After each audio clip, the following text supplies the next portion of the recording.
done that on a golf course when people say, well, what is it that you do and so forth. And I got to tell you this real quick because it just came to mind.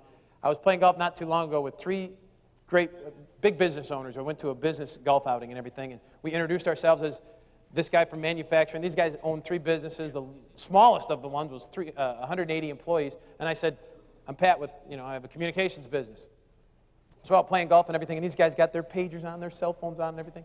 And we're out there playing, and we go down the first hole or second hole or whatever, and the conversation sort of starts up, and somebody gets paged or whatever, and they start talking about, actually a delivery didn't come in.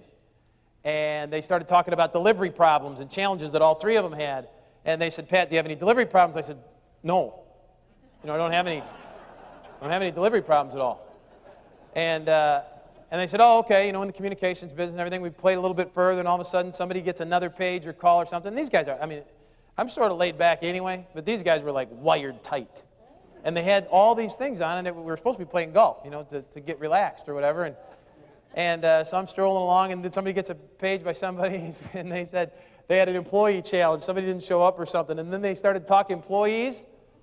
And over the next 4 holes, I figured out that every one of these guys that I played with, they hated every single employee they had. They did. And they also knew that every employee hated them. It was sad. It was very sad. And they said, oh, do you have employee problems? And I'm like, no. I don't have any employees, guys. It's just me, really. So I don't have any employees. And they were a little, I don't know, maybe they were a little put out or whatever. But anyway, we kept talking and stuff, and somebody started talking about collections of money, of different collections of different things. And they thought they had me in that because I'm in the communications business. And you, Pat, have got to have, Mr. Relaxed, you've got to have some collection challenges in the communications business. And I said, guys, no, not really. I said, think about it. If they don't pay us, we just shut them off. And I don't even do that. The company does, no, I don't have any collection problems. And they all three looked at me and they go, what do you do? Emergency. Emergency, and I went through the deal and stuff like that, and I went through, actually I took a golf club, and we were standing next to, we're on the 14th hole, and I'm standing next to a cart path, and I said, well, listen, guys, everybody on this course has a phone. They're all a customer of somebody's. Look at you guys. You guys are wired. And every time a customer makes a call, the company that they've chosen makes money. Like AT&T, MCI, Sprint, you guys got Ameritech and Verizon on your belts and everything. What they're doing is they take the money and put it back into television commercials. So I drew a little box over here, and I said, they're trying to get more customers.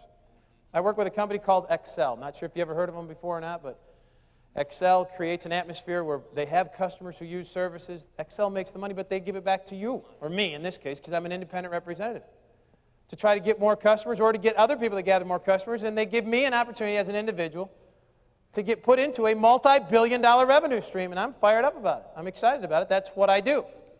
Now, is this a 4 or a 5 iron?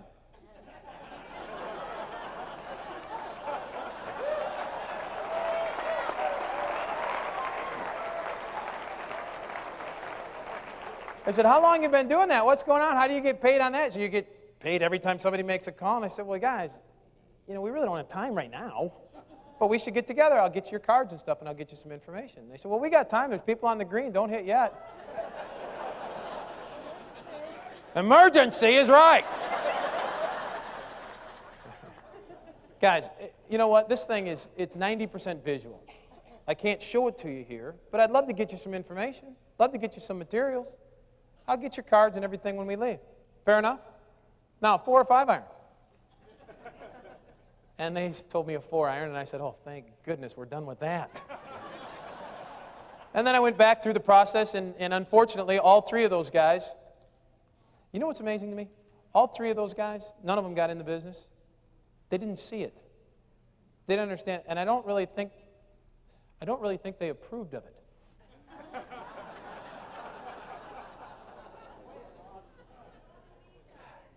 I didn't care.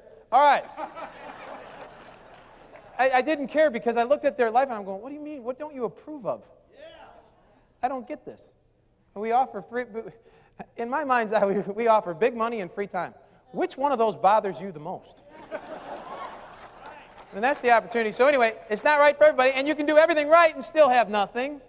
But you know what you didn't do? You didn't crash and burn and feel so out of place that you didn't know what you were doing.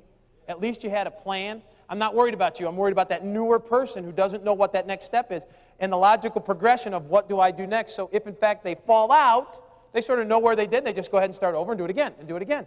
Because it's not going to be 100%. We know that. We teach that, as a matter of fact. But this is where it really hits, and it says, I can't show it to you on the phone. It's 90% visual. I can't show it to you here. It's 90% visual.